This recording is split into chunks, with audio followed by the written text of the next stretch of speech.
سامي نظام السلام عليكم ورحمة الله تعالى وبركاته.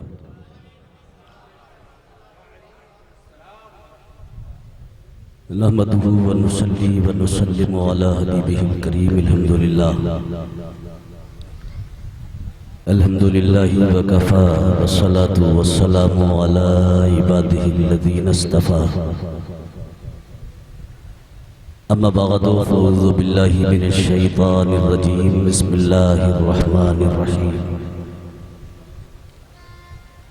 ولا تقولوا لمن يقتل في سبيل الله أموات بل أحياء ولكن لا تشعرون. آمنت بالله صدق الله العظيم وبلغنا رسوله النبي الأمين الكريم الرؤوف الرحيم. غوث اعظم بمن بسر سما مدد قبلہ دین مدد کعبہ ایمان مدد بگردہ بلا افتادہ کشتی مدد کن یا معین الدین چشتی قادریم نعرہ غوث اعظم بھی زنم دمز شیخ احمد رضا خان قطب عالم بھی زنم. آئیے ہم مل کر محبت کے ساتھ مصطفیٰ جان رحمت شمع بزم ہدایت آفتاب نبوت مہتاب رسالت نوشائے بزم جنت نوبہار شفاعت قاسم کنز نعمت محسن انسانیت جناب احمد مجتبیٰ محمد عربی روحی فدا علیہ تحیت و ثنا کی بارگاہ بے کس پناہ میں جھوم کر درود پاک پیش کریں. اللہم صلی علی سیدنا و مولانا محمد ناظم الجود والکرم منبع العلم والحلم والحکم و علیہ وبارک وسلم صلاة و سلام علیک یا رسول اللہ صلی اللہ تعالی علیہ وسلم. لائق صد مبارک بات ہیں اب جملہ حاضرین و سامعین.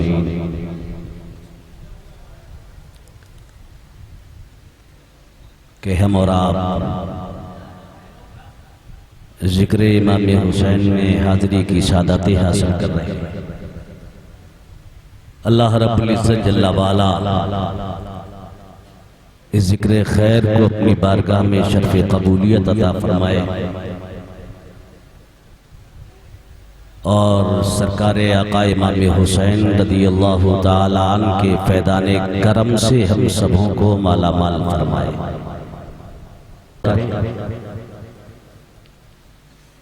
خوشی کی بات یہ ہے کہ ہماری اس محفل میں دو بزرگ تشریف فرمائے. آپ دیکھ رہے ہیں منبر رسول پر صوفی و صفا عامل شریعت جناب محترم نصیر میاں صاحب قبلہ تشریف فرمائے اور کچھ ہی دیر کے بعد پیر طریقت رہبر راہ شریعت صوفی ملت شہزادہ حضور تحسین ملت حضرت صوفی رضوان میاں صاحب قبلہ وہ بھی قیام گاہ میں تشریف فرما ہیں. ان قریب یہاں جلوہ بار ہونے والے ہیں. معلوم ہوا کہ ذکر حسین کے ساتھ ساتھ یہ دستار بندی کا جلسہ اسی لیے لوگوں میں کافی اٹھک بیٹھک ہو رہی ہے. مسلسل پلاننگ چل رہی ہے.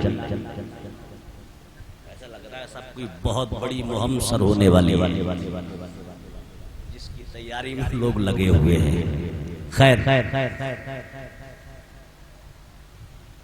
کرم فرما بندہ نواز پیکر اخلاص و محبت جناب محترم حافظ و قاری محمد سہیل صاحب قبلہ کی دعوت پر کسی کے تبسط سے میں یہاں تک. لیکن دکھ کی بات یہ ہے کہ جو میرا بچولیہ تھا وہ دھوکہ دے گیا.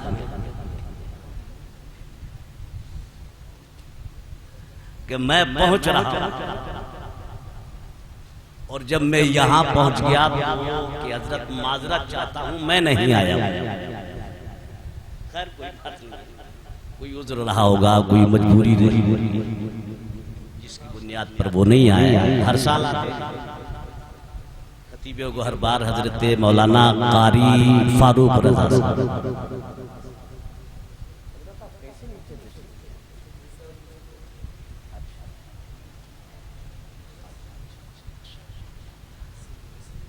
خیر تو تھوڑی دیر کے لیے اور میں بھی مجبوری ہی میں کئی دن سے بخار کی زد میں زبردست کھانسی، میں نے ان سے صبح منع کیا، وہ کہنے لگے صاحب مولانا عارف مصباحی صاحب نے بھی انکار کر دیا، گلا بیٹھ گیا۔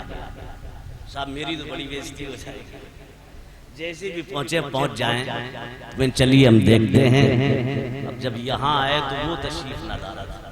خیر کوئی بات نہیں، یہ سب میرے شناسہ لوگ ہیں، میں کوئی اجنبیت محسوس نہیں کر رہا۔ تھوڑی دیر کے لیے میں آپ کی بارگاہ میں حاضر ہوں، اگر گڑبڑی پیدا نہیں ہوئی، آواز نے ساتھ دیا، کھانسی نہیں آئی، تو انشاءاللہ میں کچھ دیر آپ کی خدمت کرنے کی کوشش کروں گا، اور مجھے لگتا ہے کہ انشاءاللہ نہیں آئے گی، انشاءاللہ بیڑا پار۔ تو آپ تیار ہیں تھوڑی دیر سننے کو؟ محبت سے بولیں۔ علی کو غدیے بدر و حنین کہتے ہیں۔ بہت عمدہ کلام آپ نے سنے، شاہکار ترنم جناب اعظم تحسینی صاحب، بہت عمدہ خطاب آپ نے سماعت کیا خطیب گوہر بار علامہ محمد عارف صاحب مصباحی صاحب، اور بیچ بڑے خوبصورت اور قیمتی اشعار آپ سن رہے ہیں نقیب ہر دل عزیز حضرت مولانا قاری ناظر سن رہے تھے اور سنیں گے ابھی، اور آپ تو میں شعر آپ تک پہنچا رہا ہوں، سن لیں گے آپ۔ علی کو غدیے بدر و حنین کہتے ہیں، حسن کو سبط شہ مشرقین کہتے ہیں۔ علی کو غدیے بدر و حنین کہتے ہیں، حسن کو سبط شہ مشرقین کہتے ہیں، اور وفا کی آخری منزل کا نام ہے عباس۔ وفا کی آخری منزل کا نام ہے عباس، جہان صبر و رضا کو حسین کہتے ہیں، جہان صبر و رضا کو حسین کہتے ہیں، اور کلمہ توحید ہے تیری شہادت حسین، تو نہ ہوتا تو نہ رہ جاتی صداقت حسین، تیری قربانی نے زندہ کر دیا اسلام، تیری قربانی نے زندہ کر دیا اسلام کو، وہ رہے گا تا ابد تیری بدولت حسین، وہ رہے گا تا ابد تیری بدولت حسین۔ شہزادہ تحسین ملت حضرت صوفی رضوان میاں صاحب قبلہ، حضرت سید خطیب اہل سنت فرقان میاں صاحب قبلہ، نعرہ تکبیر، نعرہ رسالت، مسلک اعلیٰ حضرت ماشاءاللہ شہزادہ تحسین ملت صوفی باصفا حضرت صوفی رضوان میاں صاحب قبلہ، خطیب اہل سنت سید فرقان میاں صاحب قبلہ رامپوری ممبر رسول پر آمد ہو رہی ہے ماشاءاللہ۔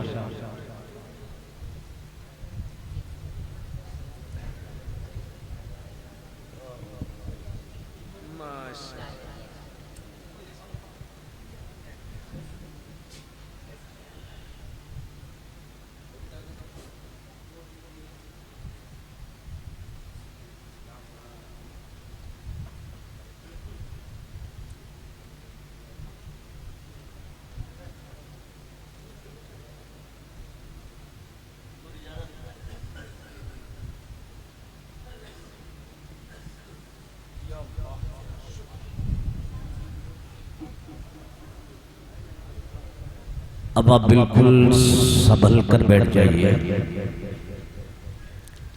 حضرت مولانا سہیل صاحب کے گودام میں جتنا مال تھا وہ سب آپ کی نگاہوں کے سامنے ہے، سمجھ گئے آپ؟ پیر طریقت رہبر راہ شریعت شہزادائے حضور تحسین ملت حضرت صوفی رضوان میاں صاحب قبلہ تشریف لائیں۔ الحمدللہ ہمارے اسٹیج پر جہاں علماء ہیں، حفاظ ہیں، قراء ہیں، وہیں ہمارے منبر پر یہ بزرگ اور سادات کرام بھی تشریف فرما ہے۔ رامپور سے تشریف لائے سید فرقان اور ہمارے شہر بریلی ہی سے تشریف لائے حضرت سید ماشاءاللہ۔ تو معاملہ بالکل ٹھیک ہے، اور جب سب کچھ ٹھیک ہے تو آپ بھی خیریت سے ہیں۔ میں شروع ہو جاؤں۔ کلمہ توحید ہے تیری شہادت ہے حسین، تو نہ ہوتا تو نہ رہ جاتی صداقت ہے حسین، تیری قربانی نے زندہ کر دیا اسلام کو، وہ رہے گا تا ابد تیری بدولت ہے حسین۔ ملت اسلام کو ملتا ہے ایک درس حیات، کیسے بھولے ہم تیرا یوم شہادت ہے حسین۔ اور حال میرا کچھ بھی ہو میرا عقیدہ ہے یہی، بخشوائے گی مجھے تیری محبت ہے حسین۔ ایک بار اور یہ لگائیں، جھوم کر نبی آل نبی پر درود پاک سنائیں۔ اللہ رب محمد صلی اللہ علیہ وسلم، نحن عباد محمد صلی اللہ علیہ وسلم، وعلی نبیہ وآلہ ابد الدہور وکرما۔ حضرات، یہ حضرت سیدنا امام حسین رضی اللہ تعالیٰ عنہ کے نام سے منسوب محفل ہے۔ حضرت امام حسین رضی اللہ تعالیٰ عنہ بڑی بڑی عظمتوں کے مالک، بڑی بزرگی کے حامل، آقا امام حسین کی نہ ولادت کا جواب، نہ بچپنے کا جواب، نہ جوانی کا جواب، اور نہ میدان کربلا میں ان کی شہادت کا کوئی جواب۔ میں تمہید میں نہ جا کر بڑی جلدی میں اپنی بات آپ تک پہنچا دوں۔ سیدنا امام حسین رضی اللہ تعالیٰ عنہ کی عظمت ملاحظہ فرمائے۔ پیغمبر اسلام صلی اللہ تعالیٰ علیہ وسلم مسجد نبوی شریف میں نماز پڑھا رہے ہیں۔ نماز سے فارغ ہونے کے بعد سرکار کا مزاج تھا، خواجہ کونین کی عادت کریمہ تھی کہ سرکار نماز پڑھاتے اپنے غلاموں کو لے کر بیٹھ جاتے، دین کی، شریعت کی، اسلام کی باتیں اپنے غلاموں کو بتاتے، اسلام کے احکامات اپنے جانشینوں تک پہنچاتے۔ روز کا ہر نماز کے بعد سرکار کا یہ معمول تھا، لیکن سرکار نے نماز پڑھائی، مختصر دعا کے بعد خواجہ کونین کھڑے ہو گئے، حضرت علی کو اشارہ کر کے بلایا، اور بلانے کے بعد علی کے کان میں نبی نے دھیرے سے کچھ فرمایا۔ نبی اور علی دونوں مسجد نبوی سے باہر نکل گئے۔ صحابہ سے سرکار نے کچھ نہیں فرمایا، کچھ نہیں بتایا صحابہ کو۔ علی کے کان میں کچھ کہا، نبی علی کو لے کر مسجد نبوی سے باہر نکل گئے۔ سیدھے نبی علی کو لے کر علی کے در دولت پر پہنچے۔ دروازے پر جا کر نبی نے علی سے فرمایا، اے علی، دروازے پر کھڑے ہو جاؤ، اور جب تک کہ میری اجازت نہ ہو کسی کو اندر مت آنے دینا۔ تمہارا لخت جگر میرا بیٹا حسین دنیا میں پیدا ہوا ہے۔ آقا اندر تشریف لے گئے، علی دروازے پر کھڑے ہو گئے۔ صحابہ کرام مسجد میں حیران ہیں، مصطفیٰ جان رحمت علی کو ساتھ لے کر کہاں گئے؟ نبی نے کچھ بتایا نہیں، آقا نے کچھ ارشاد فرمایا نہیں۔ اب صحابہ کو حیرانی، اور اسی حیرانی کی عالم میں صحابہ نبی کی تلاش میں نکلنے کی تیاری کرنے لگے، لیکن میرے نبی کا تشخص، پیغمبر کا قرۂ امتیاز، میرے نبی کی انوکھی اور نرالی شان، جب نبی کے دیوانے نبی کو ڈھونڈنے نکلا کرتے، اس شام جب پیغمبر کی تلاش میں نکلا کرتے تو وہ کسی راہگیر سے نہیں پوچھا کرتے، اے راہگیر کیا تو نے ادھر سے ہمارے مصطفیٰ کو گزرتے دیکھا ہے؟ کسی مارکیٹ میں بیٹھنے والے فرد سے نہیں پوچھا کرتے، اے انسان کیا تو نے ادھر سے ہمارے نبی کو جاتے دیکھا ہے؟ اور کیوں پوچھتے؟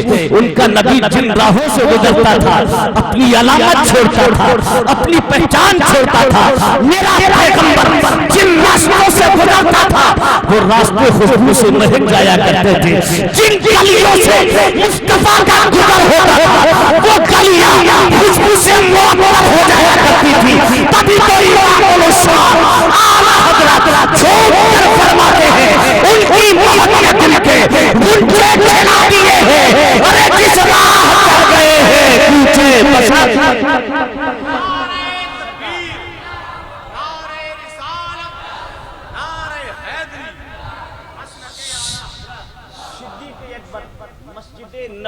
نکلتے ہیں.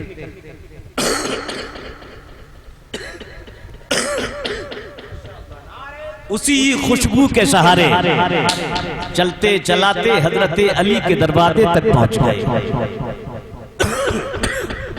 دیکھا علی کھڑے. علی نبی کہاں ہے؟ آقا اندر تشریف فرمائے. جائیں ذرا میرے اندر داخلے کی اجازت لے آئیں. کہا نہیں، ابھی اندر جانے کی اجازت کسی کو نہیں ملے گی. کہا کہ میرا لخت جگر دنیا میں آیا.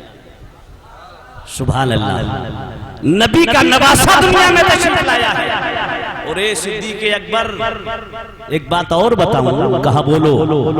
کہا میرے بیٹے کی ولادت پر آسمان سے 1,24,000 فرشتے زمین پر ان کی زیارت کے لیے اور ان کے نانا کو مبارکبادی دینے کے لیے اتر آئے. 1,24,000. صدیق اکبر خاموش کھڑے ہو گئے. ابھی علی بتا کر خاموشی ہوئے تھے کہ اتنے میں عمر فاروق آ گئے. نبی نبی کہاں ہے؟ نبی اندر تشریف فرمائے. ذرا اندر داخلے کی اجازت ملے گی. کہا نہیں. کیوں؟ کہا میرا بیٹا دنیا میں تشریف لایا. اب یہی ٹھہرے. عثمان ذوالنورین آ گئے، بلال حبشی آ گئے، سلمان فارسی آ گئے، سہیل رومی آ گئے. اجلہ صحابہ کرام ایک ایک کر کے مسجد نبی سے نکلتے رہے. سب علی کے دروازے پر آ کر اکٹھا ہوتے رہے. جب سارے علی کے دروازے پر جمع ہو گئے تبھی نبی اندر سے مسکراتے ہوئے تشریف لائے. عمر نبی نے باہر آ کر فرمایا صحابہ مبارک ہو، میری لاڈلی شہزادی کے یہاں بڑا خوبصورت حسین و جمیل بچہ پیدا ہوا ہے. صحابہ کرام نے بھی مبارکبادی پیش کری. اتنے میں صدیق اکبر آگے بڑھ گئے. یا رسول اللہ علیہ السلام. علی نے تو بڑی عجیب بات بتائی ہے. کیا کہہ رہے ہیں علی؟ کہا سرکار علی بتا رہے ہیں کہ بیٹے کی ولادت پر آسمان سے 1,24,000 فرشتے زمین پر اتر آئے ہیں. میرے نبی فرماتے ہیں علی تم نے فرشتوں کی گنتی کیسے کر لی؟ تمہیں فرشتوں کی تعداد کیسے معلوم ہو گئی؟ تم نے فرشتوں کا شمار کیسے کر لیا؟ تو حضرت علی عرض کرتے ہیں یا رسول اللہ گنتی میں نے نہیں کی ہے، شمار میں نے نہیں کیا ہے، تعداد میں نے نہیں جان گنتی لگا کر جوڑی ہے، بلکہ سرکار فرشتے آسمان سے اتر رہے تھے، اندر جا رہے تھے، باہمی تذکرہ کر رہے تھے. اتنا عظیم شہزادہ پیدا ہوا ہے کہ اس کی ولادت پر ہم آسمان سے 1,24,000 فرشتے زمین پر زیارت کے لیے ہو رہے ہیں. آقا جو فرشتوں کی زبانی سنا وہ میں نے صدیق اکبر کو بتا دیا.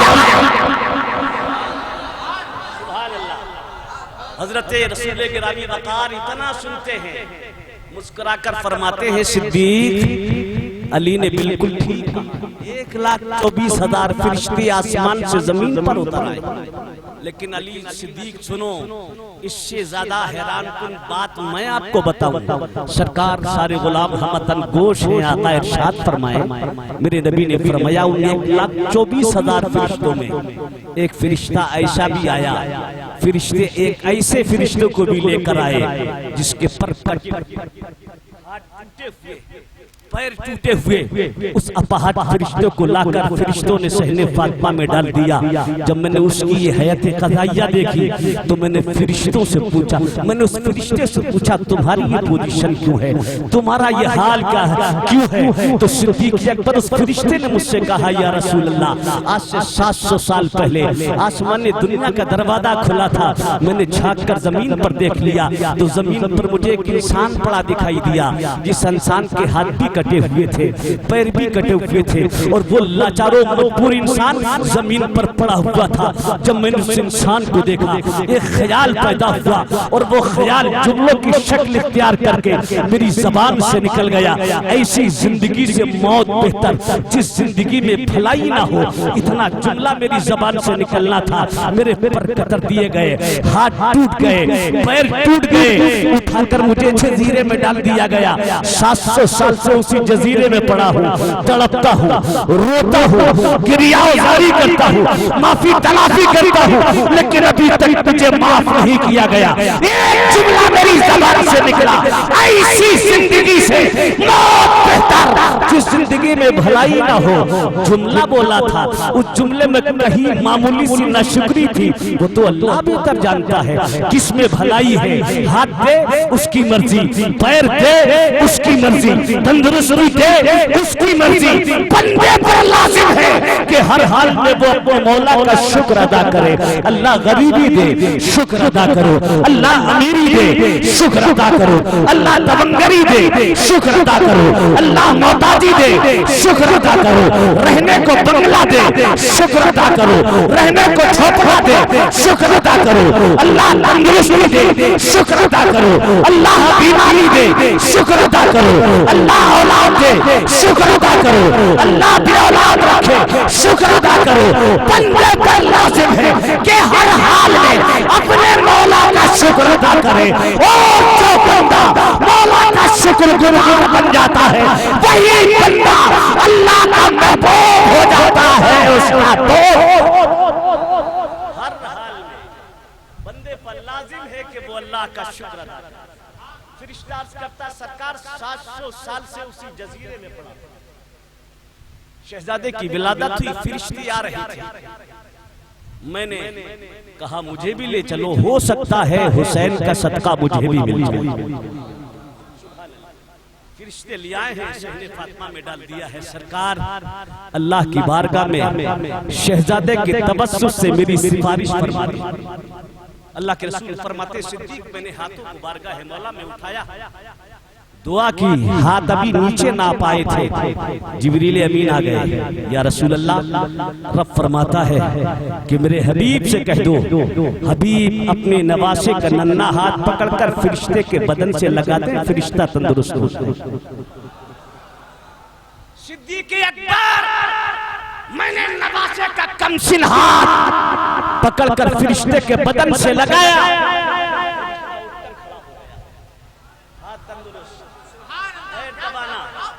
پر قطر دیے گئے تھے، آنن فانن جمائے، حسین کے بچپنے میں دستے کرم کا یہ کمال، بچپنے میں حسین کے دستے کرم کا یہ کمال، کربلا میں بھی تو اسی دستے کرم کا معاملہ تھا۔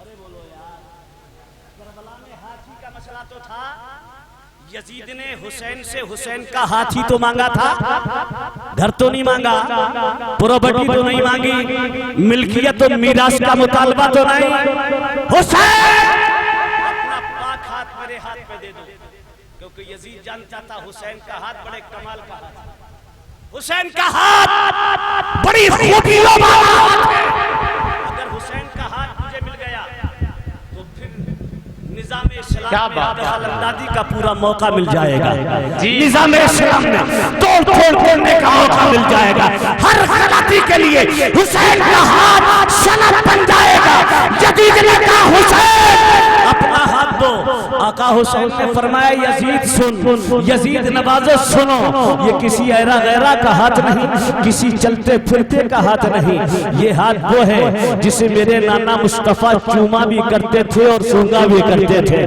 یہ ہاتھ وہ ہے جس ہاتھ میں کعبے کا جلال ہے، اسی ہاتھ میں مدینے کا جمال ہے، اسی ہاتھ میں فاطمہ کی آبرو ہے، اسی ہاتھ میں سجدے کا تقدس ہے، اسی ہاتھ میں قرآن کی عظمتیں ہیں، اسی ہاتھ میں پورا نظام اسلام ہے۔ سنو، حسین ہاتھ بچائے گا، حسین ہاتھ بچائے گا، مدینے کا جمال بچائے گا، حسین ہاتھ بچائے گا، فاطمہ کی آبرو بچائے گا، حسین ہاتھ بچائے گا، سجدوں کا تقدس بچائے گا، حسین ہاتھ بچائے گا، پورا نظام اسلام بچائے گا، ضرورت پڑے گی تو حسین نوانو انصار کی قربانیاں دے گا، ہاتھ بچائے گا، عباسی علمبردار کے بازو کٹائے گا، حسین ہاتھ بچائے گا، قاسم کی جوانی لٹائے گا، حسین ہاتھ بچائے گا، عباس 6 ماہ کے علی اصغر کے حلق میں ظلم کا تیر پیوست کرائے گا، حسین ہاتھ بچائے گا، تیروں تلواروں کو 72 زخم کھا کر خود حسین جامِ شہادت نوش کرے گا، حسین ہاتھ بچائے گا، خیمے جلوائے گا، حسین ہاتھ بچائے گا، سامان لٹوائے گا، حسین ہاتھ بچائے گا، شہزادیوں کے سروں سے دوپٹے اور چادریں چھلوائے گا، حسین ہاتھ بچائے گا، یزیدیوں سنو، حسین سب دے گا، حسین سر دے گا، لیکن ہاتھ بچا کر پورا نظام شہادت بچائے گا۔ نعرہ تکبیر، نعرہ رسالت، شہید اعظم کانفرنس، مسلک حسین نے ہاتھ بچایا، ہاتھ بچا کر پورا اسلام بچایا، پورا اسلام آقا حسین نے ہاتھ بچا کر اسلام بچا کر ہم تک پہنچا دیا۔ قربانیاں عظیم ترین قربانیاں حسین نے پیش کی، اسلام بچایا، ہم تک پہنچایا۔ اب ہماری ذمہ داری بولو، ہماری ذمہ داری صرف اتنی بنتی ہے کیا؟ جیسے ہی محرم کا چاند دکھائی دے ہم شربت شروع کر دیں، کھچڑے بنائیں، چٹ کر جائیں، صرف یہی محبت حسین ہے؟ نہیں پیارے، شربت بنائیے، شبیلے لگائیے، کھچڑے بنائیے، کھائیے، کھلائیے، لیکن اس کے ساتھ ساتھ آقا حسین نے نماز بچائی ہے، عامل ہو جائیے۔ سبحان اللہ۔ قرآن بچایا، قرآن کی تعلیم کو عام سے عام تر کر دو، حسینی کہلاؤ، لیکن اللہ اپنا فضل فرمائے، جی اللہ اپنا فضل فرمائے کہ ہم سینہ ٹھوک کر کہیں ہم حسینی، لیکن کس چیز سے ثابت ہوتا ہے کہ ہم حسینی؟ سوچیں ذرا، غور کریں، کون سی چیز ہمارے اندر ہے جس سے حسینیت ٹپکتی ہوئی دکھائی؟ میرے پیارے، بڑی بری پوزیشن ہو گئی ہے ہماری، لیکن ہمیں آج بھی ہوش نہیں ہے۔ کوئی ہوش؟ ارے بولو، لگ بھگ 1.5 سال ہو گیا کرونا میں؟ جی ہاں، لگ بھگ 1.5 سال ہو گیا کرونا چلتے ہوئے، 1.5 سال ہو گیا، اب نہ جانے کب تک چلے گا یہ کرونا، لیکن تمہیں ہوش نہیں آیا۔ پچھلے کرونا میں جب گورنمنٹ کی جانب سے مساجد میں جانے پر پابندی لگی تو یہ حسینی اماموں سے جھگڑے کر رہے، اماموں سے جھگڑے، ارے مولانا تمہیں بہت ڈر لگتا ہے، مسجد ہی میں پڑھیں گے ہم نماز دیکھیں، خود لٹ کھائے، جی اماموں کی بےزتیاں کرائی، بڑا پکا نمازی ہو گیا تو ان دنوں تو کچھ بھی ہو مسجد میں جا کر پڑھیں گے۔ جب پابندی تھی تو تم رک نہیں رہے تھے، اور جب کچھ ڈھیل ہو گئی، حالات قدرے نارمل ہوئے تو تم اب مسجد جانے کو تیار۔ جی یہی حال ہے، یہی حالت ہے۔ سوچیے ذرا، آقا امام حسین نے میدان کربلا میں عظیم قربانیاں پیش کی ہیں۔ میرے پیارے آقا حسین میدان کربلا میں لڑنے نہیں، وہ بدبخت لوگ ہیں جو کہتے ہیں 2 شہزادوں کی لڑائی تھی، تو شہزادوں کی لڑائی نہیں، حق و باطل کا معرکہ تھا، حق و باطل کی لڑائی تھی۔ امام حسین کربلا میں لڑنے نہ گئے، اگر لڑنے جاتے تو قسم خدا کی کون مائی کا لال سورما تھا جو حسینیوں سے، کربلا کے حسینیوں سے پنجہ آزمائی کرتا۔ حسین اگر لڑنے جاتے تو 6 ماہ کی اصغر کو لے کر نہ جاتے، لڑنے جاتے شہربانوں کو ساتھ لے کر نہ جاتے، حسین اگر لڑنے جاتے تو ام رباب کو ساتھ لے کر نہ جاتے، حسین لڑنے جاتے تو سیدہ زینب کو ساتھ لے کر نہ جاتے۔ اور میں تو کہتا ہوں وہاں پہنچنے کے بعد بھی آقا حسین اگر لڑنے کا مزاج بنا لیتے، یزیدیوں کو تحت دیکھ دیکھنے کا مزاج بنا لیتے، ظاہری جیت حاصل کرنے کا مزاج اگر حسین کربلا میں پیدا کر لیتے تو قسم رب کعبہ کی یہ 72 تھے یا 82 وہ 22,000 کا لشکر جرہ 22,000 نہیں اگر 22 لاکھ بھی ہوتے تو یہ 72 ان سبوں کے لیے کافی ہو جاتے ایک بھی یزیدی کربلا سے بچ کر کوفہ اور شام و عراق واپس نہیں جاتا کیا بات بے شک دینا تھا جی بے شک صبر کا امتحان دینا تھا بظاہر شکست ہونی تھی لیکن ہمیشہ کے لیے حسین کی جیت ہونا تھی آقا حسین نے عظیم ترین قربانیاں پیش کی 2 محرم کو آقا حسین کربلا میں پہنچ گئے 7 محرم پر 7 محرم میں نہر فرات کا پانی حسینیوں پر بند ظلم کی انتہا ہو گئی وہ نہر فرات جس نہر فرات کا وجود انہی کے نانا کے صدقے میں جس نہر فرات کی اٹھتی موجیں انہی کے نانا کا صدقہ انہی اسی پیغمبر کے خاندان والوں پر نہر فرات کا پانی بند کر دیا گیا آقا حسین نے صبر سے کام لیا ظالموں نے کہا حسین کربلا میں مجبور تھے میں نے کہا غلط ٹوٹل غلط میرا آقا حسین کربلا میں مظلوم تو تھا لیکن مظلوم تو تھا لیکن مجبور نہیں کہا اگر مجبور نہ ہوتے تو نہر فرات سے پانی پی لیتے میں نے آقا حسین اگر چاہتے نہر فرات کا پانی پینا ہوتا آقا حسین نہر فرات کو اشارہ کرتے نہر فرات اپنا رخ حسین کے خیمے کی جانب موڑ دیتا آقا حسین کو اگر پانی ہوتا پانی پینا ہوتا تو حسین کربلا کے جس خطے پر ٹھوکر مارتے میرے امام کی ہر ٹھوکر سے پانی کا چشمہ ابلتا لیکن آقا حسین کو پانی پینا نہیں تھا آقا حسین کو صبر کا امتحان دے کر اپنے نانا سے کیے ہوئے وعدے کو پورا کرنا تھا آقا حسین کی 10 محرم میں آبانو انصار کی شہادتیں ہوئی نبی کے شہزادوں کے شہادتیں ہوئی خود آقا امام حسین کی شہادت اور شہادتوں کے بعد اللہ اکبر ظالموں نے ظلم کی انتہا کر دی وہ خیمے جو حسینیوں کے لگے ہوئے تھے ادھر امام حسین کی شہادت ہوئی ہے ادھر وہ ظالم درندے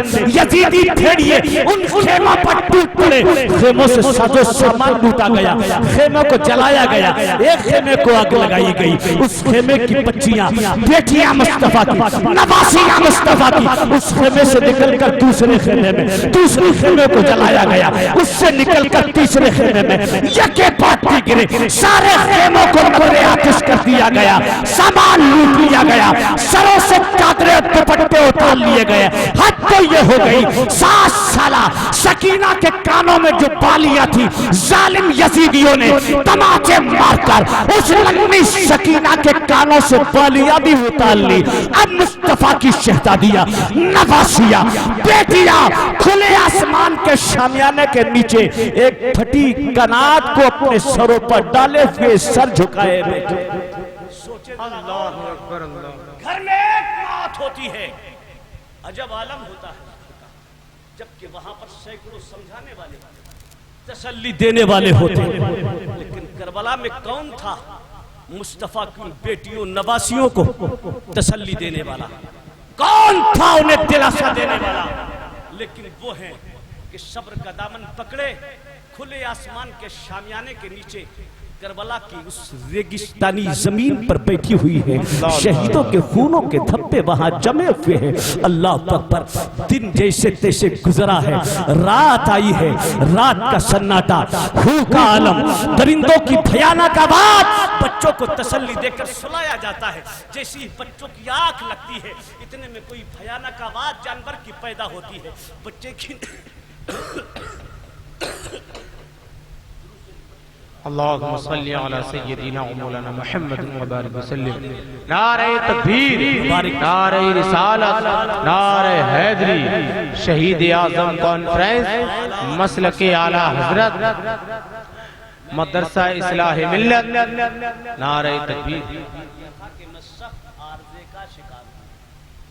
ورنہ اللہ کا شکر ہے میرا اپنا ساؤنڈ بہت مضبوط ہے جی سچ صحیح لیکن اب عارضہ ہے تو وہ تو ہے اس لیے میں نے منع کیا تھا کہ صاحب نہ ضد کریں تو اچھا ہے لیکن میرا بچولیہ نہیں مانا یعنی صاحب جیسے بھی ہو پہنچ جائیں اور مجھے خطرہ تھا یہی خیر اب آ گیا ہوں تو بات ہو رہی ہے جس انداز میں بھی ہو سن لیجئے، اور اب آپ دیکھ لیجئے تیاری ہو گئی۔ دارالعلوم کا نام کیا ہے؟ اصلاح ملت۔ اصلاح ملت، ماشاءاللہ ماشاءاللہ، بڑا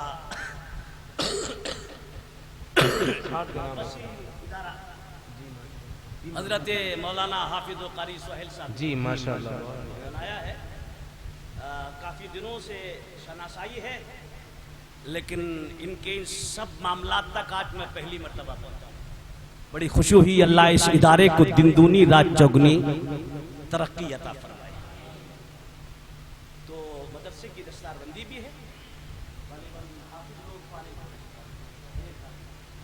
ماشاءاللہ ایک ہے انشاءاللہ اس لاک ڈاؤن جیسے ماحول میں ایک ہے۔ جی ہاں یہ ہٹے گا تو پھر درجنوں کی تعداد میں یہاں سے جی بے حفاظ اور قرہ فارغ۔ انشاءاللہ انشاءاللہ۔ باہر کا ہے، میں بڑی جلدی اپنی بات سمیٹ دوں۔ حضرت رسول گرامی وقار صلی اللہ علیہ وسلم کا وہ گھرانہ، مصطفیٰ کی وہ بیٹیاں، کھلے آسمان کے شامیانے کے نیچے، ان میں ایک عابد بیمار جو حضرت امام حسین کے شہزادے علی اوسط عابد بیمار وہ ہیں، باقی بیٹیاں ہیں، نواسیاں ہیں، کھلے آسمان کے شامیانے کے نیچے بیٹھی ہیں۔ وہ رات کا سناٹا ہے، دن بھر کے بلکہ 3 دن کے بھوکے اور پیاسے بچے تسلی دے کر سلایا جاتا ہے، آنکھ لگتی ہے اتنے میں کوئی بھیانک آواز کسی درندے جانور کی پیدا ہوتی ہے، بچہ اٹھ کر بیٹھ جاتا ہے۔ سیدہ زینب رات کو ایک ٹوٹا خنجر اپنے ہاتھ میں لیتی ہے اور شہداء کی لاشوں کا پہرا دیتی ہے، کہیں ایسا نہ ہو کوئی موذی جانور آ کر بھنجوں، بھتیجوں، بیٹوں، میرے بیٹوں کے جسموں کو کوئی جانور اذیت نہ پہنچا دے۔ اللہ اکبر۔ حضرت زینب کبھی پہرا دیتی ہے، کبھی آ کر بچیوں کے پاس بیٹھ جاتی ہے۔ حضرت سیدہ زینب پہرا دے کر آئیں، بیٹھی کچھ ہی دیر ہوئی تھی کہ سیدہ زینب جب مڑ کر دیکھا تو ایسا محسوس ہوا کہ کوئی شخص گھوڑے پر سوار ہے، ہماری طرف بڑھ رہا ہے۔ سیدہ زینب نے بغور دیکھا، رات اندھیری ہے، سناٹا ہے، لیکن ایک سایہ سا ہے جو قریب ہوتا دکھائی دے رہا ہے۔ حضرت سیدہ زینب بغور دیکھتی ہے، وہ گھوڑ سوار ہمارے قریب آ رہا ہے۔ جب وہ کچھ قریب ہوا، سیدہ زینب نے کہا بھائی تو کون ہے، کیوں ہمارے پاس آ رہا ہے، کیا لینے آ رہا ہے؟ ہمارے پاس بچا ہی کیا ہے جو تو ہمیں لوٹنے آ رہا ہے؟ اب بنو انصار ہمارے لوٹ لیے گئے، بھائی عباس لمبردار کے بازو کاٹ دیے گئے، دیا ہمارے سارے بھانجے بھتیجے لوٹ لیے گئے، اس کربلا میں ساز و سامان لوٹ لیا گیا، خیمے جلا دیے گئے، ہمارے پاس بچا ہی کیا ہے؟ اور اب بھی تجھے لگتا ہے کہ ہمارے پاس کچھ بچا ہے تو رات کے اندھیرے میں نہیں، دل کے اجالے میں آنا، اور جو بچا ہے وہ تو لے جانا، لیکن رات کے اندھیرے میں ہم مصطفیٰ کی بیٹیوں کے قریب مت پھٹکنا۔ کیا بات ہے، قریب ہوتا چلا جا رہا ہے۔ جب اور قریب ہوا، سیدہ زینب کو جلال آ گیا، وہی ٹوٹا خنجر ہاتھ میں لیتی ہے، دوڑ کر اس گھوڑے کی لگام تھام کر کہتی ہے خبردار رک جا، اگر اب بھی تو ہوش میں نہیں آیا تو اب میں اپنے بابا فاتح خیبر کو اپنی مدد کے لیے پکار لوں گے۔ اتنا کہنا تھا، مدد کے لیے بابا فاتح خیبر کو پکاروں گی۔ اب اتنا کہنا تھا کہ چہرے سے نقاب ہٹتا ہے۔ اللہ اللہ اکبر۔ جب چہرے سے نقاب ہٹا تو دیکھا کوئی اور نہیں، گھوڑے پر حضرت مولا علی مشکل کشا۔ سبحان اللہ سبحان اللہ۔ بیٹی زینب دیکھ شہید تیرا بابا علی ہی تو ہے، بیٹا میں تمہاری رکھوالی کے لیے آیا۔ اللہ اکبر۔ حضرت سیدہ زینب اتنا سنتی ہے، بابا کا چہرہ دیکھتی ہے، ہلکی سی ایک چیخ فضا میں گونجتی ہے، بابا اب آئے ہیں آپ؟ سب لٹ گیا تب آئے ہیں؟ بابا 2 محرم میں پہنچے ہم کربلا، 7 محرم میں پانی بند کر دیا گیا۔ آپ کہاں تھے؟ آج صبح کا جیسی سورج طلوع ہوا ان ظالموں نے ہم پر ظلم اٹھانا شروع کر دیے اوانو انصار کو قربان کیا. بابا آپ کہاں تھے؟ آپ کے لختے جگر عباس علمبردار کے بازو کاٹے گئے. بابا آپ کہاں تھے؟ آپ کے پوتے قاسم کی جوانی لوٹی گئی. آپ کہاں تھے؟ علی اکبر کے شباب پر گھوڑے دوڑائے گئے. بابا آپ کہاں تھے؟ آپ کا پوتا 6 ماہ کا علی اصغر اس کے حلق میں ظلم کا تیر پیبس کیا گیا. بابا آپ کہاں تھے؟ آپ کے لختے جگر امام حسین کے جسد پاک پر تیر و تلواروں کے 72 زخم آئے. گھوڑے کی زین سے نیچے آئے, سر سجدے میں رکھا. ظالم یزیدی درندے نے ان کا سلطن سے جدا کر دیا. بابا آپ کہاں تھے؟ خیمے جلائے جا رہے تھے. بابا آپ کہاں تھے؟ سامان لوٹا جا رہا تھا. بابا آپ کہاں تھے؟ آپ کی بیٹیوں, آپ کی نواسیوں, آپ کی پوتیوں کے سروں سے چادریں اور دوپٹے چھینے جا رہے تھے. بابا آپ کہاں تھے؟ سب لٹ گیا. تو اب آئے ہیں بابا. حضرت علی فرماتے ہیں بیٹا میں صبح سے اسی کربلا میں, اور اکیلا نہیں, تمہارے نانا مصطفیٰ کربلا میں تھے, تمہاری ماں فاطمہ کربلا میں تھی, تمہارا بھائی حسن مصطفیٰ کربلا میں تھا, میں علی صبح سے ہی کربلا میں تھا. بیٹی اگر ہم تمہارا ہاتھ بٹاتے تو ایک بھی یزیدی کربلا سے زندہ بچ کر نہیں جاتا, لیکن بیٹا اگر ہم ہاتھ بٹاتے تو تم فیل ہو جاتے, وہ کامیاب ہو جاتے, لیکن ہمارے شہزادے قربان ہوئے, تم امتحان میں کامیاب ہو گئی. یزیدی ہمیشہ کے لیے ذلیل. نعرہ تکبیر, نعرہ رسالت, نعرہ حیدری, شہید اعظم کانفرنس, مسلک اعلیٰ حضرت کا فرزند ارجمند حضرت عابد بیمار بچے. حسینی نسل عابد بیمار سے ہی چل رہی ہے. عابد بیمار نے بھی ضد کی تھی بابا مجھے بھی کربلا میں جانا, میں بھی جانا شہادت نوش کرنا چاہتا ہوں. لیکن امام حسین نے فرمایا بیٹا اگر تم شہید ہو گئے تو میری نسل کس سے چلے گی؟ اللہ. بیٹا اگر تم نے بھی جامع شہادت نوش کر لیا تو ان خواتین کو مدینے تک لے کر کون جائے گا؟ بیٹا تمہیں شہید نہیں ہونا. نانا اور بابا کی جو امانتیں میرے پاس ہیں وہ میں تمہارے ہی حوالے کر کے تو جاؤں گا. ان امانتوں کا امین تمہیں ہی تو بننا ہے. امام زین العابدین کربلا میں باقی رہے تھے, اور پھر وہ قافلہ رات جیسے تیسے گزارتا ہے, صبح نمودار ہوتی ہے. جب 11 کی صبح کا سورج طلوع ہوتا ہے تو ایک نئی قیامت لے کر رونما ہوتا ہے. اللہ اکبر. جیسے ہی سورج طلوع ہوا وہ ظالم یزیدی درندے رسی لے کر خیمہ حسینی کی جانب دوڑ پڑے, اور ان ظالموں نے اسلام کی شہزادیوں مصطفیٰ کی بیٹیوں کی اونٹوں کی ننگی پیٹوں پر انہیں کشا ہے. اور عابد بیمار اللہ اکبر جو جن کو شدت کا بخار تھا, لیکن ظالموں نے اس بخار کی حالت میں بھی اس رسول اللہ کے نواسے پر ترس نہیں کھایا. بیٹیوں کو شہزادیوں کو اونٹوں کی ننگی پیٹوں پر کشا, اور کشنے کے بعد جب لے کر چلے تو سیدہ زینب نے چیخ مار کر بھائی حسین کی لاش کے قریب کھڑے ہو کر کہا تھا بھیا حسین ذرا دیکھے تو ہم اندر. جب مدینے سے لے کر آپ مجھے چلے تھے تو بھیا میں پردے میں تھی, جب میں مدینے سے آپ کے ساتھ چلی تھی تو بھتیجے ساتھ میں تھے, بھائی ساتھ میں تھے, میرے بیٹے ساتھ میں تھے, لیکن کربلا تک سب کا ساتھ رہا. اور جب کربلا سے مجھے روانہ کیا جا رہا ہے تو بھائی نہ آپ ساتھ ہیں, نہ میرے بیٹے میرے ساتھ ہیں, نہ میرے بھتیجے میرے ساتھ ہیں, نہ میرے بھائی میرے ساتھ ہیں. آج جب آپ کے ساتھ آئی تھی تو بھیا آپ پردے میں لے کر آئے تھے, لیکن ان ظالموں نے ہمارے سروں سے چادریں اور دوپٹے بھی چھین لیے ہیں. اونٹوں کی ننگی پیٹھ پر اے حسین تمہاری بیوی اور بیٹیوں کو سامان کی طرح کس دیا گیا ہے. بھائی اب ہمارا نگراں کون ہے؟ اتنا جب کہا تھا سیدہ زینب نے تو لاش میں حرکت پیدا ہوئی تھی. کٹے سرے حسین سے آواز آئی تھی اے بہن زینب چنتا نہ کر, میں مدینے سے کربلا تک تیرے ساتھ تھا, اور کربلا سے سے لے کر میں کوفہ اور کوفہ سے لے کر دمشق تک میں تیرے ساتھ رہوں گا۔ بہن زینب اپنے کو اکیلا نہ سمجھ، کل بھی حسین تیرے ساتھ تھا، آج بھی حسین تیرے ساتھ۔ سبحان اللہ، واہ واہ، زندہ باد، زندہ باد، سبحان اللہ، ماشاءاللہ ماشاءاللہ۔ کربلا سے کوفہ واہ واہ، بڑی لمبی داستان ہے، ہم لوگ اسے 10-12 دن میں پورا کرتے ہیں، جی ہاں، لیکن وقت بھی اجازت نہیں دیتا، میری حالت بھی اجازت نہیں دیتی۔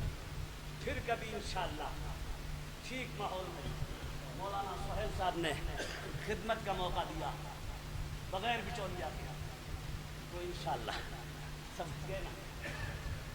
کیا بات ہے۔ حضرت عابد بیمار، لیکن میں حسینیوں آپ سے پوچھنا چاہتا ہوں، جی حضرت، آپ سے پوچھنا چاہتا ہوں حسینیوں کہ یہی حسینیت ہے ہماری؟ شراب کی بھٹی پر حسینی ہے، جوئے کے اڈے پر حسینی ہے، سٹے کے میدان میں حسینی ہے، طبائف خانے میں حسینی ہے، تم حسینی ہو؟ مولانا عارف صاحب بہت اچھی بات کہہ گئے کہ جو حسینی ہوگا وہ جھوٹا نہیں، جی، جو حسینی ہوگا وہ شرابی نہیں، جو حسینی ہوگا وہ جواری نہیں۔ تم کون سے حسینی ہو یار؟ فیصلہ تو کرو، کون سے حسینی ہو تم؟ جی، صرف شربت پینے کے حسینی، کچڑا کھانے کے حسینی، اور تازیہ بنانے کو، تادیہ بنانے کو حسینی۔ اللہ اپنا فضل فرمائے ہم سچے اور پکے حسینی بن جائیں۔ حضرت عابد بیمار کربلا سے کوفہ، کوفہ سے دمشق، اور دمشق سے امام زین العابدین ماؤں کو، پھوپھیوں کو، بہنوں کو لے کر مدینہ منورہ۔ لیکن عابد بیمار نے واقعہ کربلا کے بعد کبھی ایک گھونٹ ٹھنڈے پانی کا نہیں پیا، ایک گھونٹ ٹھنڈے پانی کا عابد بیمار نے تا دم حیات نہیں پیا۔ کبھی عابد بیمار کے لبوں پر کسی نے تبسم نہیں دیکھا، اور کیسے دیکھتا تبسم؟ وہ عابد بیمار جس نے سارے مناظر نگاہوں سے دیکھے۔ مجھے بتاؤ ہے کوئی دنیا میں ایسا کلیجا جس پر اتنے زخم لگے ہوں جتنے زخم عابد بیمار کے کلیجے؟ میرا خیال تو یہ ہے آدم علیہ السلام سے لے کر اب تک کوئی ایسا کلیجہ پیدا نہیں ہوا جس کلیجے پر اتنے تیر اور اتنے زخم لگے ہوں جتنے عابد بیمار کے سینے پر لگے۔ وہ عابد بیمار جس نے مدینے سے مکہ اور مکے سے مدینے کا سفر دیکھا، اور میدان کربلا میں رہ کر عابد بیمار نے بخار کے عالم میں تڑپتے ہوئے آبانو انصار کی قربانیاں دیکھی، عباس علم بردار کے کٹے بازو دیکھے عابد بیمار نے، بھیا قاسم کی لٹتی جوانی دیکھی عابد بیمار نے، علی اکبر کی جوانی پر دوڑتے گھوڑے دیکھے عابد بیمار نے، حضرت علی اصغر کے حلق میں ظلم کا تیر پیوست ہوتا دیکھا عابد بیمار نے، بابا امام حسین کے بدن پاک پر تیر و تلواروں کے 72 زخم دیکھے عابد بیمار نے، کٹا گلا دیکھا بابا حسین کا عابد بیمار نے، جلتے خیمے دیکھے عابد بیمار نے، لٹتا صد و سامان دیکھا عابد بیمار نے، بہنوں کے، پھوپھیوں کے، ماؤں کے سروں سے چھنتی چادریں اور چھنتے دوپٹے دیکھے عابد بیمار نے۔ پھر کربلا سے کوفہ اور کوفہ سے دمشق تک کی سفر کی صحبتیں اور ان ظالموں کے دربار میں جو انہوں نے رسوا کرنے کی کوشش کی تھی وہ سارے مناظر دیکھے عابد بیمار نے۔ وہ عابد بیمار جس نے کربلا کا خونی منظر ماتھے کی نگاہوں سے دیکھا، وہ عابد بیمار کیسے مسکراتا زندگی میں، وہ عابد بیمار جس نے خاندان کو کرتے ہوئے دیکھا کیسے پیتا، وہ عابد بیمار ٹھنڈا پانی لیکن بحر عابد، قربان تیری عبادت و ریاضت پر، قربان تیرے خشوع اور خضوع پر، عابد بیمار ایک رات میں 1000 نفل نماز پڑھا کرتا تھا۔ سبحان اللہ، سبحان اللہ، ایک رات میں 1000 نفل، ماشاءاللہ، کتنی 1000، اللہ اکبر۔ آپ میں سے کتنے نے پڑھی ہے عشاء کی نماز؟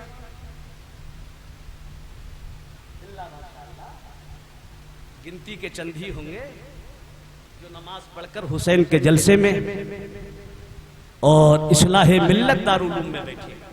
جی، وہ عابد بیمار جو ایک رات میں 1000 نفل نماز پڑھا کر، فرائض علیحدہ، واجبات علیحدہ، 1000 نفل نماز ایک رات میں.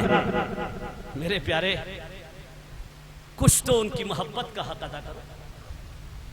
عابد بیمار ایک دن اپنے قیام گاہ میں محو عبادت تھے. قیام پر قیام، رکوع پر رکوع، سجدے پر سجدہ، قاعدے پر قاعدہ. اچانک کسی طرح سے قیام گاہ میں آگ لگی، سلگتی رہی، آہستہ آہستہ بھڑکتی رہی. جب آگ کے شعلے بلند ہو گئے، شور ہوا بستی میں، دوڑو دوڑو، بجھاؤ بجھاؤ. بھیڑ اکٹھی ہو گئی. کوئی راکھ ڈالے، کوئی خاک ڈالے، کوئی آگ ڈالے، کوئی پانی سے بجھائے، کوئی مٹی سے بجھائے. شور تھا، ہنگامہ تھا، بجھاؤ. لیکن لوگ شور کر رہے تھے. آگ بجھانے کے لیے عابد بیمار ہے کہ قیام پر قیام، رکوع پر رکوع، سجدے پر سجدہ، قاعدے پر قاعدہ. کوئی وسوسہ نہیں، کوئی خدشہ نہیں، نماز میں کوئی خلل نہیں. لوگ آگ بجھا کر فارغ ہو گئے. عابد بیمار نماز پڑھ کر فارغ ہوئے. لوگوں نے ہاتھ جوڑ کر کہا سرکار اتنا شور، اتنا ہنگامہ، اتنی تیز آرام گاہ میں آگ جلی. ہم لوگ شور کر رہے تھے، آگ بجھا رہے تھے، لیکن سرکار آپ تھے کہ نماز میں مشغول تھے. رکوع پر رکوع تھا، قیام پر قیام تھا، سجدے پر سجدہ تھا، قاعدے پر قاعدہ تھا. محسوس ایسا ہو رہا تھا کہ شور و گل کی آواز آپ کے کانوں تک پہنچی نہیں رہی تھی. تو عابد بیمار نے کہا تھا، لوگوں تم میرے مکان کی جلی آگ بجھا رہے تھے اور میں اللہ کی بارگاہ میں سجدے کر کے تمہارے لیے جہنم کی آگ بجھا رہا تھا. وہ نبی ہے، یہ آلے نبی ہے. نہ نبی کی ہم سے محبت کا جواب ہے اور نہ آلے نبی کی ہم سے محبت کا جواب ہے. کل بھی وہ ہم سے پیار کرتے تھے اور آج بھی وہ ہم سے پیار کرتے ہیں. نعرہ تکبیر، نعرہ رسالت، ذکر شہید اعظم، مسلک اعلیٰ حضرت. حسین نے قرآن بچایا، ہم تک پہنچایا. یہ وہی قرآن ہے آج ہمارے ہاتھوں میں. جی وہی قرآن ہے جس قرآن کو پڑھ کر کسی خوش نصیب کا بچہ حافظ قرآن. واہ سبحان اللہ، سبحان اللہ. مقدر کا سکندر ہے وہ. جی بڑے مقدر کا سکندر. کیونکہ حافظ قرآن بنانے کے بعد باپ کو دولت تو نہیں، بنگلہ تو بیٹا نہیں بنا کر دے سکتا ہے اللہ ماشاءاللہ، لیکن ہاں اتنا ضرور ہے کہ اس کی آخرت کی زندگی اچھی ہو جائے گی. بنگلہ نہیں، لیکن بیٹا حافظ قرآن ہو جائے، عامل ہو جائے اس پر، تو قبر کا اجالا. بے شک. بہت خوش قسمت ہے وہ صاحب جن کا بچہ حافظ قرآن ہو. ان اساتذہ کی مہربانیوں سے بڑی خوش قسمتی کی بات ہے. بیٹا حافظ قرآن ہو، قیامت کے والدین کو چمکتا اور دمکتا تاج پہنایا. سرکار فرماتے من قرأ القرآن وعمل بما فیہ البس والداہ تاجا یوم القیامت فی الجنہ ضوءہ احسن من ضوء الشمس.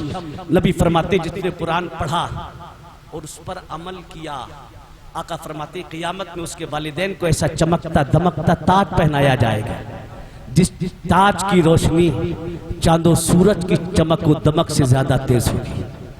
اللہ اکبر. لوگ پوچھیں گے مولا یہ کون ہے؟ کون ہے پروردگار؟ کس کے بدلے اسے تاج پہنایا گیا؟ وہ اللہ کی بارگاہ سے جواب ملے گا، میرا یہ وہ بندہ ہے جس نے اپنے بیٹوں کو میری راہ میں چھوڑ کر حافظ قرآن بنایا. سبحان اللہ. اور یہ قرآن بنایا تھا، عالم دین بنایا تھا. میرا مشورہ ہے اگر اللہ نے 3 بیٹے دیے ہیں تو ایک کو مولانا سہیل کے حوالے کرو. جی ماشاءاللہ. 2 تمہارے لیے دنیا کمائیں اور ایک تمہارے لیے آخرت کا سرمایہ. سمجھ گئے نا؟ سمجھ گئے؟ بہت بڑی خوش نصیبی کی بات ہے اگر بیٹا حافظ قرآن قاری قرآن عالم دین ہو جائے، میدان قیامت میں ذریعہ نجات بنے گا. سرکار نے فرمایا ایک حافظ اپنے خاندان کے 10 ایسے افراد کی شفاعت کرے گا جن پر جہنم واجب ہو چکا ہو. سبحان اللہ. اور اگر بیٹا عالم ہو جائے تو عالم حافظ سے کئی درجہ بلند ہوا کرتا. تو میرے پیارے یہ دینی درسگاہیں ان کا ہر اعتبار سے تعاون کیجئے. اولاد سے تعاون کرو، مال سے تعاون کرو اولاد سے تعاون یہ ہے کہ اپنے بچوں کو قرآن پڑھنے کے لیے مدرسے میں بھیجو. اللہ نے مال دیا ہے, مال مدرسوں میں دو تاکہ مدرسوں کی اچھی تعمیر ہو اور تمہارے مال کے ذریعے سے مدرسوں میں اچھی تعلیم ہو سکے, تو کہ تمہارا مال آئے گا, تمہارے اس پیسے سے عمارت بنے گی, تمہارے پیسوں سے طلبا کو کھلایا جائے گا, تمہارے پیسوں سے قرآن کا ہدیہ کیا جائے گا, بچے قرآن پڑھیں گے, تمہاری دی ہوئی کتابوں سے بچے علم دین حاصل کریں گے, عالم دین بنیں گے, تمہارے تعاون سے بچہ حافظ قرآن بنے, قاری قرآن بنے, عالم دین بنے گا. اگرچہ تم گناہگار, لیکن میدان قیامت پہ پہنچنے کے بعد خدا نہ خواستہ اللہ نے کسی اور طرف میں روانہ کیا تو یہ تمہارا کھا کر حافظ قرآن بننے والا, تمہارا کھا کر عالم دین بننے والا, مولانا سہیل کے مدرسہ اصلاح ملت سے فارغ ہونے والا رب کی عدالت میں کھڑے ہو کر عرض کرے گا, اے پروردگار, یہ گناہگار ضرور ہے, سیاہکار ضرور ہے, خطا کار ضرور ہے, لیکن مولا اس نے میرا تعاون کیا اور اس کے تعاون سے میں تیری کتاب کا حافظ بنا, اس کے تعاون سے میں تیرے قرآن کا عالم بنا. مولا میرے صدقے میں اس کے گناہ کو معاف فرما دے, جنت کا حقدار. سبحان اللہ, سبحان اللہ, ماشاءاللہ, ماشاءاللہ. فرشتوں سے فرمائے گا واپس لے آؤ, میں نے ایک حافظ قرآن کی, ایک عالم دین کی سفارش اس کے حق میں نے قبول فرما لی. جاؤ, میں نے اسے جنت کا حقدار بنا. بڑی عصمتوں کا مالک قرآن, بڑی خوبیوں کی حامل ہے ہماری یہ کتاب قرآن مقدس. ایک آخر بات کہتی ہوں اور میں آپ کو چھوڑ دوں, قرآن کی عظمتیں بنا رہا. جی بہت اچھا حضرت جواب, بس ماشاءاللہ, بہت 2 منٹ میں بات. جی ماشاءاللہ. مفسرین حضرت علامہ احمد یار خان علیہ رحمہ تفسیر نعیمی میں ایک روایت نقل فرماتے ہیں. اللہ کے رسول صلی اللہ تعالیٰ علیہ وسلم نے ارشاد فرمایا, اگر میاں بی بی بسم اللہ شریف پڑھ کر وصل کرے, جی میاں بی بی بسم اللہ شریف پڑھ کر وصل کرے, اس وصل سے استقرار ہو جائے. آقا فرماتے کہ 9 مہینے کا پیریڈ بچہ شکم مادر سے گزار کر دنیا میں آئے. جی نبی فرماتے جیسے ہی وہ دنیا میں آئے گا, پہلا سانس لے گا, اس کے والدین کے نامۂ اعمال میں ایک نیکی لکھی جائے گی. سبحان اللہ. سمجھ میں آ رہی؟ ایک نیکی ایک سانس پر, دوسرا سانس دوسری نیکی, تیسرا سانس تیسری نیکی, چوتھا سانس چوتھی نیکی. جیسے جیسے وہ سانسیں لیتا جائے گا, اس کے والدین کے نامۂ اعمال میں ہر سانس کے بدلے ایک نیکی لکھی جاتی رہے گی. والدین عمر متعینہ گزار کر دنیا سے چلے جائیں گے, اولاد رہ جائے گی, وہ سانسیں لیتی رہے گی, ان کی سانسوں کا فائدہ قبروں میں ان کے والدین کو پہنچتا رہے گا. بسم اللہ شریف پڑھ کر وہ یہ عمل کر لے تو عالم یہ ہے, اور اگر وہ بیٹا پورے قرآن کا حافظ ہو جائے تو قسم خدا کی وہ بیٹا جو بھی جائز کام کرتا رہے گا اس کے اعمال کا ثواب مرنے کے بعد بھی اس کی والدین کو قبروں میں پہنچتا رہے گا. سبحان اللہ. کا خیال رکھو, اساتذہ کا خیال رکھو, تعلیم مصطفیٰ کو عام سے عام تر کرو. اللہ ہم سب کو اعمال خیر کی دولت سے مالا مال فرمائے. اللہ قرآن میں فرماتا ہے, قُلْ لَا أَسْأَلُكُمْ عَلَيْهِ أَجْرًا إِلَّا الْمَوَدَّةَ فِي الْقُرْبَى. اے محبوب آپ فرما دیجئے, میں نے جو دین متین آپ تک پہنچانے میں کوششیں, کاوشیں, جافشانیاں کی ہیں, میں اس پر تم سے کوئی معاوضہ, کوئی بدلہ, کوئی اجرت طلب نہیں کرتا, مگر اہل بیت اطہار کی محبت تو ہمیں چاہیے. نبی نے ہم سے اپنے اہل بیت کی محبت کا مطالبہ کیا ہے, ہم نبی کی اہل بیت سے سچی پکی اچھی محبت کریں.